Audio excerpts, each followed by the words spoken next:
Katërmbëdhjetë nëntor, mrekullia e krijimit. Por do të thotë ndonjë, si ringjalljen të vdekurit, edhe me çtrup do të vinë. O i pamend, çfarë ti mbjell, nuk merr jetë, po nuk vdiq. Dhe çfarë ti mbjell, nuk mbjell trupin që të bëhet, por një kokër të zhveshur, ndoshta nga gruri ose ndonjë far tjetër. Por Perëndia I jep trup si të dojë, secilës far trupin e vet. E pari Korintasve 15, 35-38. Kam mbledhur disa gjëra nga shkrimi, të cilat tregojnë përfshirjen personale të Perëndisë në krijim.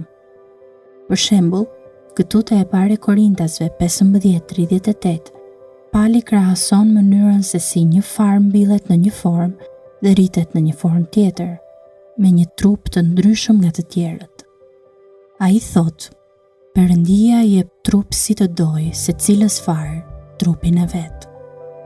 Vargu nuk thot se cili të lloj fari një trup, por se cilës far trupin e vet. Kjo është një deklaratë e jashtëzakonshme e përfshirjes personale të Perëndisë në mënyrën se si ai e projekton çdo far që të jap pimën e saj të veçantë.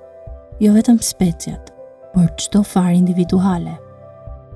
Këtu Pali nuk po jep mësim për evolucionin, por po tregon se ai e merr për të mirëqenë përfshirjen personale të Perëndisë me krijimin.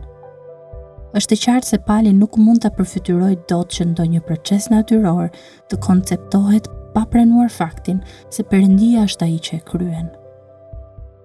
Sërish, Psalmi 94:9 thotë: Ai që ka vënë veshin, a nuk dëgjon? Ai që ka formuar syrin, a nuk shikon? Psalmisti e merr për të mirëqenë se Perëndia ishte krijuesi I syrit, e sa ai e projektoi mënyrën se si veshi është vendosur në kokë për të kryer punën e vet të dëgjimit. Prandaj, kur ne mahnitemi me mrekullitë e syrit njerëzor dhe me strukturën e jashtëzakonshme të veshit, nuk duhet të mrekullohemi me procesin e rastësisë, por me mendjen, me krijimtarinë dhe fuqinë e Perëndisë. Në mënyrë të ngjashme, Psalmi 95:5 thotë: I tij është deti, sepse ai e ka bërë, dhe dheu I thatë që duart e tij kanë modeluar. Përfshirja e Perëndisë në krijimin e tokës dhe të detit është e tillë sa që deti I tanishëm është I tij. Ama kjo nuk do të thotë se në një mënyrë jo personale, ai vendosi të gjitha gjërat në lëvizje 1 miliard vite më parë. Përkundrazi, ai e zoturon të gjithën, sepse ai e bëri.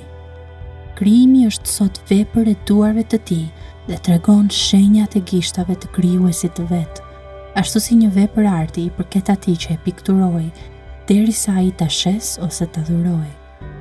Po I vën në dukje këto gjëra, jo për të zgjidhur të gjitha problemet që kanë të bëjnë me çështjen e origjinave, për t'ju bërë thirrjet të jeni plotësisht të vetëdijshëm për Perëndinë, plotësisht të mbushur me Perëndinë dhe ta lartësoni atë plotësisht në të gjithë bashkimin dhe admirimin tuaj të mrekullive të botës.